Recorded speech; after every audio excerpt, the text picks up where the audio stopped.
Hello and welcome to another video. Today with a Titan Quest build for a very interesting lightning spear build based around the overload mechanic, rage and lightning strikes coming down to smite our foes. It is slightly weaker than the ice shard build I shared yesterday, but it's still very fun to play and provides with a different gameplay experience, requiring the ability to think and actually look at the screen while playing. It performs great at the highest difficulty of +5 levels, has a ton of leech and good mobility to boot. Now, overload perks provide you with a great node that enhance the ability by a large amount. However, every time you use it, you get an infinitely stacking debuff that drains 1% of your maximum life as fire and lightning damage split 50-50. So we need fire and lightning resistance to mitigate this damage and lifesteal to offset this mechanic completely. Luckily, the rogue archetype can provide you with a ton of vitality damage, which is the only way to lifesteal currently. 10% of its damage will be converted to health, meaning 10% extra vitality damage translates to 1% lifesteal. Mark of Death provides you with just that. Later on, we can also convert shadow damage to vitality damage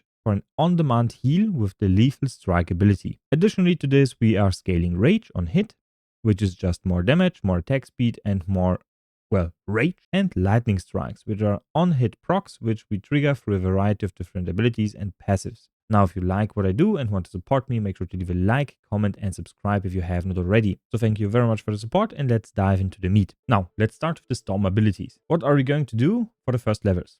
We're going to just use Call Lightning. For this one, it's very easy. You pick up Rage Gain on hit, enable this one through Raging Mind, and you can level through the first levels until you get your Lightning Bolt. Once you have your Lightning Bolt, you can then gain Rage Gain, Electric Burst, Lightning Strikes, and Overload later on. So first up, we are going to maximize the damage through those 3 perks, and then we are going to pick up Overload. Now, you're going to need additional projectiles here instead of Overload, because Overload provides you with additional projectiles. So those can be interchanged depending on how much you can handle through Overload. For Storm Nimbus, we are going to pick up Storm Enhancement and Thunderstorm. Thunderstorm gives us a very, very large amount of increased lightning strike damage, which we're going to combine with Lightning Evoker, which is another 40% here, and a high chance to proc it. It will be constantly proccing through this aura as well as through our lightning bolt on hit. So we're going to see a ton of lightning strikes additionally to our lightning throw. And then we have our blink ability. Now, the blink ability is going to be our mobility spell.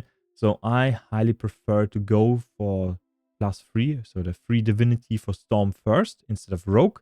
But we are going to go for Rogue 2 much earlier than we go for Storm 3. For Rogue, we're going to just straight up go to +2. Then we're going to go for Preparation, which has an amazing perk here with Trailblazer, 15% movement speed, impairment resistance and maximum impairment resistance. Amazing. You cannot get this one on any other piece of gear or ability. The movement speed is basically a second pair of boots. So just an amazing ability. And we are going to pick up Mark for Death. We need Mark for Death to offset our overload damage on ourselves. So Mark for Death has no duration. We put this one on a tanky enemy and all our hits are going to deal 10% extra vitality damage, which is scaling off of our base damage. So we scale our lightning damage first and then our vitality damage. Additionally, we are going to mark the target and reduce its damage by 18%, which is a great defensive cooldown for the whole fight. It's not mitigated for bosses. Then once we have picked up Blink, we're going to push Rogue to 3, pick up Vanish, pick up Lethal Strike. For Vanish, we want Burst of Speed and Enhanced Duration. Later on, Enhanced Critical Hits. Same here, Enhanced Critical Hits. We're going to scale crit damage later on. Early on, it's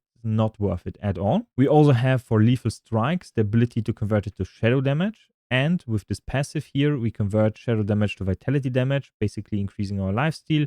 With this ability, we have an on-demand burst that is basically just vitality damage, so it's around 100 heal when we need it. It's not super amazing, but still a great addition to our kit. Next up, we are going to look at the passives.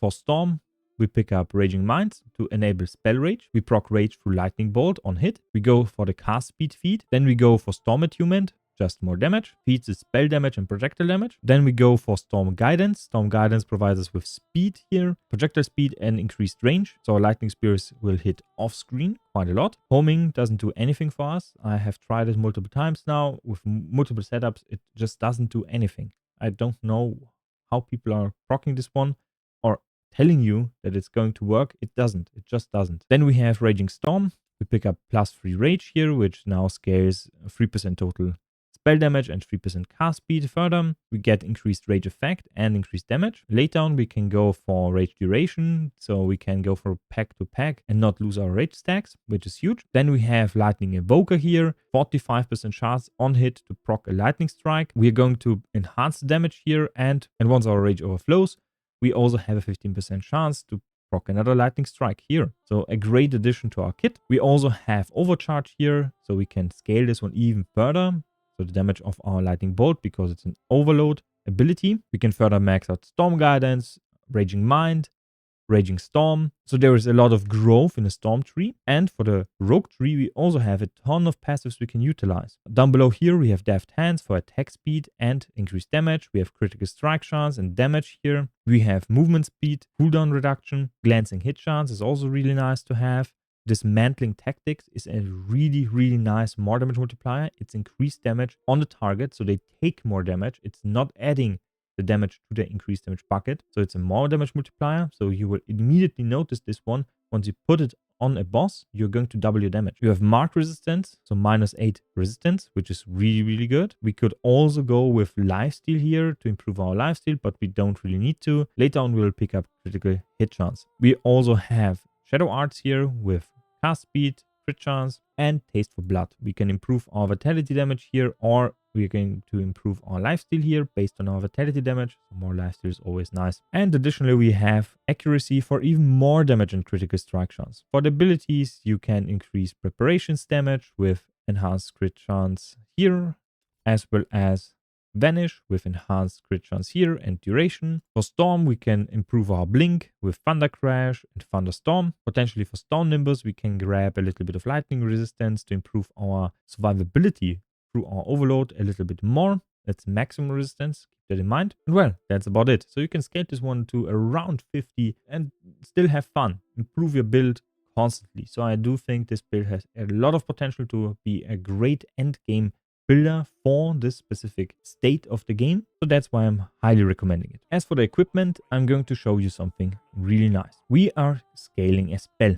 This means the only thing we are looking at are the stats on our weapon, not the base damage. We have lightning damage here, lightning damage here. So 2 times lightning damage. We have lightning damage again here, and cast speed as well as critical hit chance. So a ton more stats with a dual wield build. Once we look at just the staff, we have spell damage, crit chance, as well as lightning damage. And here is an axe, also an example with lightning damage as well as lightning damage. When you look at the tooltip, you will see 1164 damage. Now we have 1200 damage.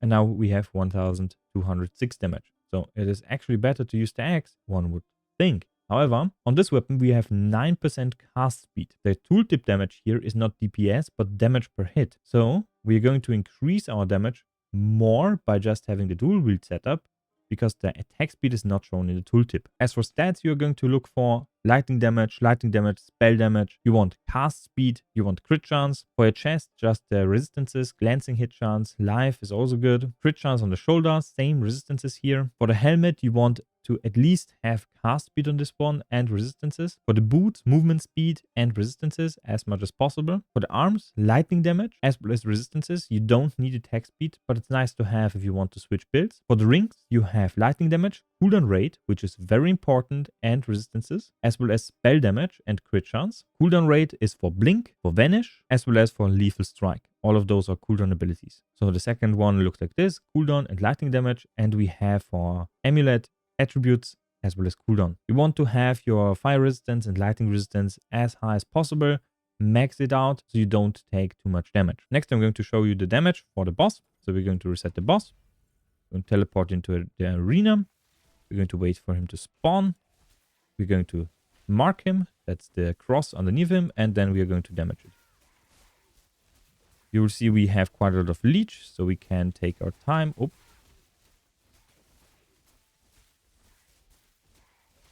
And that's the boss. If you're fast enough, you can reset the boss like this. And you still have rage stacks. So you teleport back.